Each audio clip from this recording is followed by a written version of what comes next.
জ্বালানি তেলের মজুদ পর্যাপ্ত আতঙ্কিত হওয়ার কোনো কারণ নেই। ৯ মার্চ আসছে আরও 2 জাহাজ। মন্তব্য বিদ্যুৎ, জ্বালানি ও খনিজ সম্পদ মন্ত্রী। তেল সংকট প্রকট হওয়ার আশঙ্কায় ভিড় কমেনি রাজধানীর ফিলিং স্টেশনগুলোতে। ধীরে ধীরে বড় হচ্ছে যানবাহনের লাইন। জ্বালানি তেলের সাময়িক ঘাটতির কারণে রাজশাহীতে পুলিশ পাহারায় তেল বিক্রি। দীর্ঘ লাইনে জনগণের ভোগান্তি।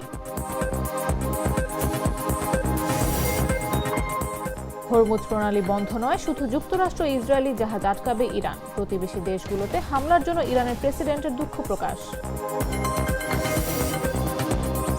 এবং টি-20 বিশ্বকাপ ফাইনালের আগে ভাগ্য পরিবর্তনে হোটেল পরিবর্তন করল ভারতীয় দল।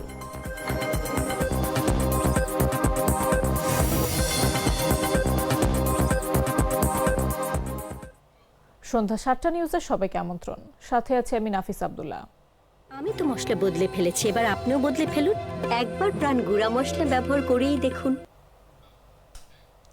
দেশে জ্বালানি তেলের পর্যাপ্ত মজুত রয়েছে, এ নিয়ে আতঙ্কিত হওয়ার কোনো কারণ নেই। 9 মার্চ দেশে আরও 2টি তেলবাহী জাহাজ আসছে, ফলে সংকট তৈরি হওয়ার আশঙ্কা নেই। বিদ্যুৎ, জ্বালানি ও খনিজ সম্পদ মন্ত্রী ইকবাল হাসান মাহমুদ শনিবার রাজধানীর তেজগাঁওয়ে প্রধানমন্ত্রীর কার্যালয়ের সামনে সাংবাদিকদের সঙ্গে আলাপকালে এসব কথা বলেন। মন্ত্রী এ সময় বলেন, পৃথিবীতে আজ যে সমস্যা সৃষ্টি হয়েছে মধ্যপ্রাচ্যে যুদ্ধের কারণে, তার প্রভাব স্বাভাবিকভাবেই জ্বালানি খাতে উদ্বেগ তৈরি করেছে। প্রধানমন্ত্রীকে বিষয়টি ব্রিফ করা হয়েছে। ইকবাল হাসান মাহমুদ আরও জানান, যুদ্ধ কতদিন চলবে তা নিশ্চিত না হওয়ায় সরকার সতর্কতার অংশ হিসেবে সীমিত আকারে রেশনিং ব্যবস্থা চালু করেছে। তবে তা দেখে অনেক মানুষ আতঙ্কিত হয়ে অতিরিক্ত তেল মজুত করার চেষ্টা করছেন, যা পরিস্থিতিকে আরও জটিল করে তুলছে।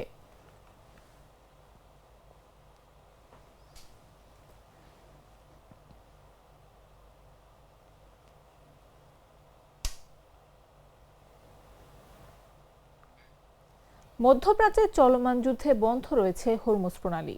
এতে জ্বালানি সংকটে পড়তে পারে বিশ্বের অনেক দেশ। এর প্রভাব পড়েছে বাংলাদেশেও। আসন্ন দিনগুলোতে তেল সংকট প্রকট হতে পারে আশঙ্কায় রাজধানীর পেট্রোল পাম্পগুলোতে ভিড় করেন যানবাহন চালকরা। এতে আজও রাজধানীর পেট্রোল পাম্পগুলোতে দেখা গেছে যানবাহনের দীর্ঘ সারি। শনিবার দুপুরে রাজধানীর বিজয় সরণি ট্রাস্ট ফিলিং স্টেশনে এমন চিত্র দেখা যায়। রাজধানীর অন্য এলাকায়ও প্রায় একই চিত্র। সরেজমিনে দেখা যায়, রাজধানীর মহাখালী থেকে আসতে প্রধানমন্ত্রী কার্যালয়ের সামনে থেকে বিজয় সরণি ট্রাস্ট ফিলিং স্টেশন পর্যন্ত কয়েক লাইনে মোটরসাইকেল অপেক্ষায় আছে। পাশাপাশি রয়েছে প্রাইভেট কারের সারি, এর সারি আরও দীর্ঘ। সবাই সিরিয়ালে দাঁড়িয়ে সারিবদ্ধভাবে এগিয়ে পাম্প থেকে সংগ্রহ করছেন জ্বালানি তেল। পরিস্থিতি সামলাতে আইনশৃঙ্খলা বাহিনীর সদস্যদের উপস্থিতিও দেখা গেছে। তবে মোটরসাইকেল চালকরা জানান, পাম্পগুলোতে মাত্র 300 টাকার তেল দিচ্ছে।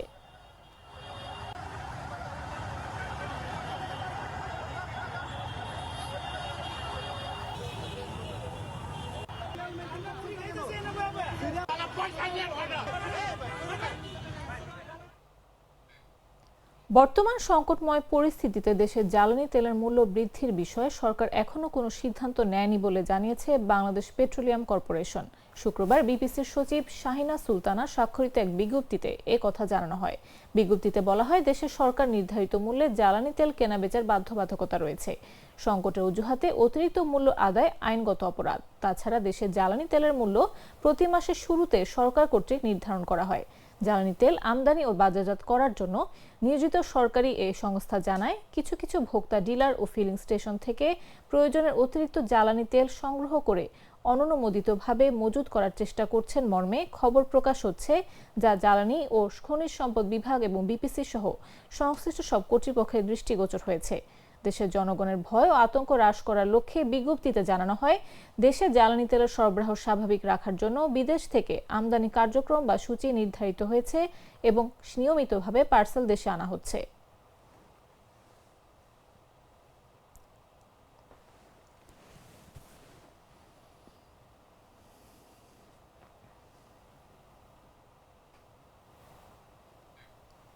রাজশাহীতে জ্বালানি তেলের সাময়িক ঘাটতির কারণে বিভিন্ন ফিলিং স্টেশনে দীর্ঘ লাইনের সৃষ্টি হয়েছে। কোথাও তেল শেষ হয়ে যাওয়ায় সাময়িকভাবে পাম্প বন্ধ রাখা হচ্ছে, কোথাও আবার সীমিত পরিমাণে তেল বিক্রি করা হচ্ছে।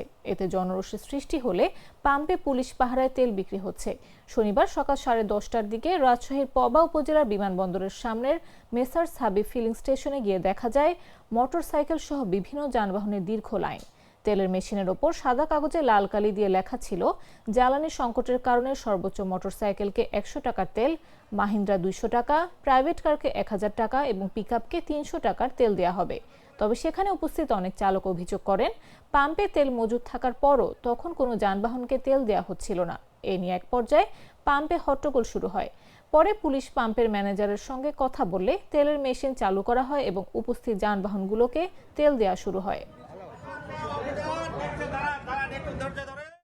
ইরানের যুদ্ধের কারণে মানুষের ভিতরে একটা আতঙ্ক তৈরি হয়ে গেছে যে তেল পাবো কি পাবো না, এই জন্য চাহিদাটা হঠাৎ করে 2-3 গুণ বেড়ে গেছে। অটোমেটিকলি ডিপুতেও ওইভাবে আগে যে পরিমাণ গাড়ি লোড হতো তার সে কয়েক গুণ গাড়ি বেশি লোড হচ্ছে। আমাদের বাগাবাড়ি ডিপুতে চট্টগ্রাম থেকে লাইটার জাহাজে তেল আসে।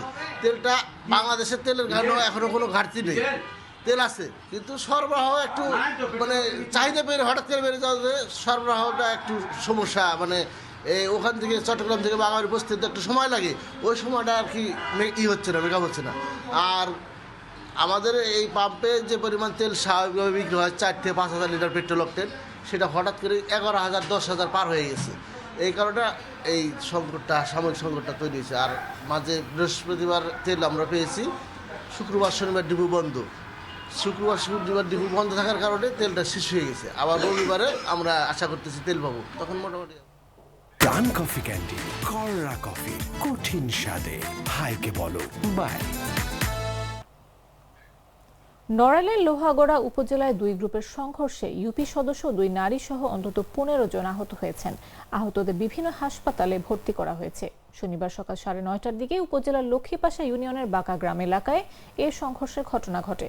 আহতদের স্বজন ও পুলিশ জানায়, লোহাগড়া উপজেলার লক্ষ্মীপাশা ইউনিয়নের 1 নম্বর ওয়ার্ডের ইউপি সদস্য বাঁকা গ্রামের জিরু কাজী গ্রুপের সঙ্গে একই গ্রামের আক্তার হোসেন গ্রুপের দীর্ঘদিন ধরে আধিপত্য বিস্তার ও পূর্ব শত্রুতার জেরে বিরোধ চলছিল। গেল শুক্রবার দুপুরে একটি স্যালো মেশিনের পাম্প চুরির ঘটনাকে কেন্দ্র করে শনিবার 2 গ্রুপের লোকজন দেশীয় অস্ত্র নিয়ে সংঘর্ষে লিপ্ত হয়। সংঘর্ষে ইউপি সদস্য জিরু কাজী, 2 জন নারী সহ অন্তত 15 জন আহত হয়। পরে আহতদেরকে উদ্ধার করে লোহাগড়া উপজেলা কমপ্লেক্সে ভর্তি করা হয়। এদের মধ্যে কয়েকজনের অবস্থা গুরুতর হওয়ায় নড়াইল জেলা হাসপাতাল ও খুলনা মেডিকেল কলেজ হাসপাতালে ভর্তি করা হয়েছে। লোহাগড়া থানা পুলিশের ভারপ্রাপ্ত কর্মকর্তা আব্দুর রহমান জানান, এলাকায় অতিরিক্ত পুলিশ মোতায়েন করা হয়েছে। সংঘর্ষের ঘটনার সঙ্গে জড়িতদের আটকের চেষ্টা চলছে।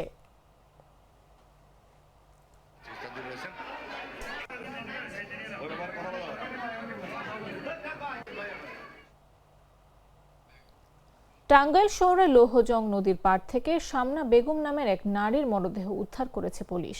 শনিবার সকালে তার মরদেহ উদ্ধার করা হয়। পুলিশ জানায়, শনিবার সকালে শহরের লৌহজং নদীর পাড়ে মরদেহ পড়ে থাকতে দেখে স্থানীয়রা পুলিশকে খবর দেন। পরে পুলিশ ঘটনাস্থলে গিয়ে মরদেহ উদ্ধার করে ময়নাতদন্তের জন্য টাঙ্গাইল জেনারেল হাসপাতালের মর্গে পাঠায়। নিহত স্বজনরা জানায়, শুক্রবার সন্ধ্যায় শামনা বেগমের ভাগিনা শাওন তাকে মোবাইল ফোনে ডেকে নেয়। এরপর থেকেই তিনি নিখোঁজ ছিলেন। পরদিন সকালে নদীর পাড়ে তার মরদেহ পড়ে থাকতে দেখে স্থানীয়রা বিষয়টি পুলিশকে জানায়। স্থানীয়রা জানায়, মাদক ব্যবসাকে কেন্দ্র করে নিহত শামনা বেগমের সঙ্গে তার ভাগিনা শাওনের টাকা ভাগাভাগি নিয়ে বিরোধ চলছিল। এ বিরোধে জের ধরেই তাকে হত্যা করা হয়ে থাকতে পারে। এ বিষয়ে টাঙ্গাইল সদর থানার ভারপ্রাপ্ত কর্মকর্তা রুহুল আমিন বলেন, ঘটনাটি তদন্ত করে প্রয়োজনীয় আইনগত ব্যবস্থা নেওয়া হবে।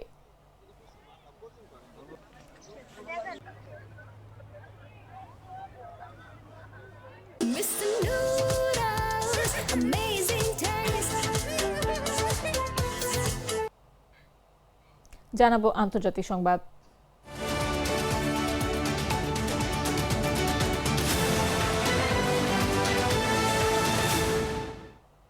ইরান জানিয়েছে, গুরুত্বপূর্ণ নৌপথ হরমুজ প্রণালী পুরোপুরি বন্ধ করা হয়নি। তবে যুক্তরাষ্ট্র ইসরায়েলের সঙ্গে সংশ্লিষ্ট জাহাজগুলোকে এই প্রণালী দিয়ে চলাচল করতে দেয়া হবে না।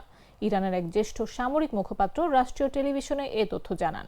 এই মন্তব্য থেকে বোঝা যায়, তেহরান পুরো নৌপথ বন্ধ করার বদলে নির্দিষ্ট কিছু দেশের সঙ্গে সংশ্লিষ্ট জাহাজ চলাচল সীমিত করার নীতি নিচ্ছে। বিশ্বের তেলের একটি বড় অংশ এই কৌশলগত জলপথ দিয়ে পরিবহন হয়। তবে মধ্যপ্রাচ্যের সংঘাত তীব্র হওয়ার পর থেকে এই প্রণালী দিয়ে জাহাজ চলাচল এরই মধ্যে উল্লেখযোগ্যভাবে কমে গেছে। পাশাপাশি যুক্তরাষ্ট্র ইসরায়েলের সঙ্গে চলমান যুদ্ধে প্রতিবেশী দেশগুলোতে হামলা বন্ধের ঘোষণা দিয়েছে ইরান। দেশটির প্রেসিডেন্ট মাসুদ পেজেশকিয়ান বলেছেন, কোনো দেশ থেকে সরাসরি হামলা না হলে ভবিষ্যতে প্রতিবেশী রাষ্ট্রগুলোকে আর লক্ষ্যবস্তু করা হবে না। ইরানের রাষ্ট্রীয় গণমাধ্যমের খবরে বলা হয়, শুক্রবার দেশটির অন্তর্বর্তী নেতৃত্ব পরিষদ এই সিদ্ধান্ত অনুমোদন করেছে। শনিবার দেয়া এক বক্তব্যে প্রেসিডেন্ট পেজেশকিয়ান জানান, সাম্প্রতিক দিনগুলোতে প্রতিবেশী দেশগুলোতে যে হামলা হয়েছে সেজন্য তিনি দুঃখিত।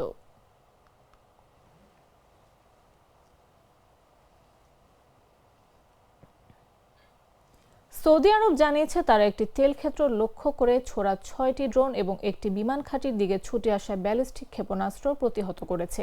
দেশটির প্রতিরক্ষা মন্ত্রণালয়ের মুখপাত্র সামাজিক মাধ্যম এক্সে এ তথ্য জানিয়েছেন। ড্রোনগুলো দেশের দক্ষিণের বিশাল একটি মরুভূমি এলাকায় প্রতিহত করা হয়েছে। ওই মরুভূমিতে বিপুল তেলের মজুত রয়েছে, যার মধ্যে সাইবা তেল ক্ষেত্র অন্যতম। প্রতিরক্ষা মন্ত্রণালয়ের মতে এই তেল ক্ষেত্রই ইরানের হামলার লক্ষ্যবস্তু ছিল। সৌদি আরামকো জানায়, এই তেল ক্ষেত্র থেকে প্রতিদিন প্রায় 10 লাখ ব্যারেল তেল উৎপাদন হয়। পাশাপাশি একটি ব্যালিস্টিক ক্ষেপণাস্ত্র প্রিন্স সুলতান বিমান ঘাঁটির দিকে যাচ্ছিল বলেও জানানো হয়।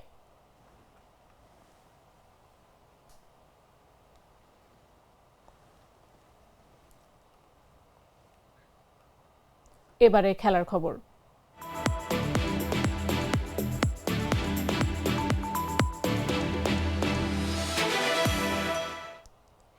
কেউ কেউ একে কুসংস্কার বলবে, কেউ কেউ বলবে দিব্য চোখে দেখা বা ঐশ্বরিক আশীর্বাদ। যত যাই বলা হোক না কেন, তৃতীয়বার টি-20 বিশ্বকাপ জয়ের জন্য কোনো ফাঁকি রাখতে চায় না ভারতীয় টিম ম্যানেজমেন্ট। যে কারণে টি-20 বিশ্বকাপ ফাইনালের আগে ভারতীয় দলকে নতুন একটি হোটেলে স্থানান্তর করেছে ভারতের ক্রিকেট বোর্ড বিসিসিআই। এই পদক্ষেপকে তারা ভাগ্য পরিবর্তনের একটি চেষ্টা হিসেবেই বিবেচনা করছে। 2023 বিশ্বকাপ ফাইনাল এবং চলতি বিশ্বকাপেই সুপার 8-এ দক্ষিণ আফ্রিকার বিপক্ষে ম্যাচের আগে আহমেদাবাদে একই হোটেলে অবস্থান করেছিল ভারতীয় ক্রিকেট দল। দুটি ম্যাচেই হেরেছে তারা। এবার টি-20 বিশ্বকাপ ফাইনালের আগেও সেই একই হোটেলে এসে উঠেছে ভারতীয় দলের ক্রিকেটাররা। এই বিষয়টি ভালোভাবে প্রত্যক্ষ করল ভারতীয় দলের একজন সাপোর্ট স্টাফ।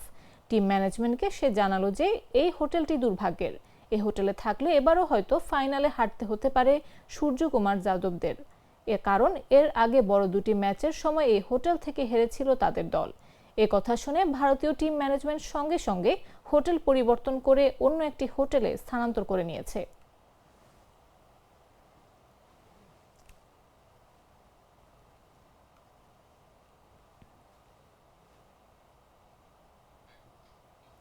সংবাদ শেষ করার আগে শিরোনামগুলো জানিয়ে দিচ্ছি আরো একবার।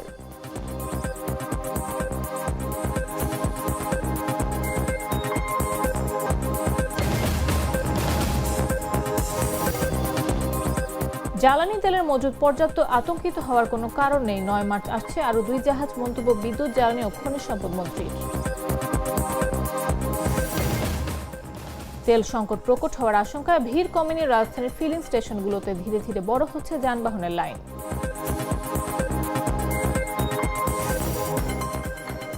জ্বালানি তেলের সাময়িক ঘাটতির কারণে রাজশাহীতে পুলিশ পাহারায় তেল বিক্রি, দীর্ঘ লাইনে জনগণের ভোগান্তি।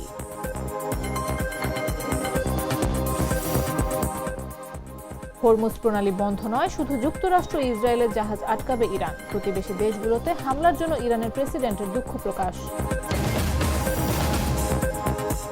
এবং টি-20 বিশ্বকাপ ফাইনালের আগে ভাগ্য পরিবর্তনে হোটেল পরিবর্তন করল ভারতীয় দল।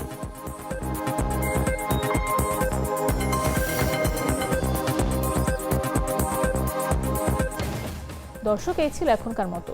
প্রতি মুহূর্তে সর্বশেষ খবর পেতে ভিজিট করুন jagonews24.com, ফলো করুন আমাদের ভেরিফাইড ফেসবুক পেজ এবং সাবস্ক্রাইব করুন জাগো নিউজের ইউটিউব চ্যানেল। এতক্ষণ সাথে থাকার জন্য ধন্যবাদ সবাইকে।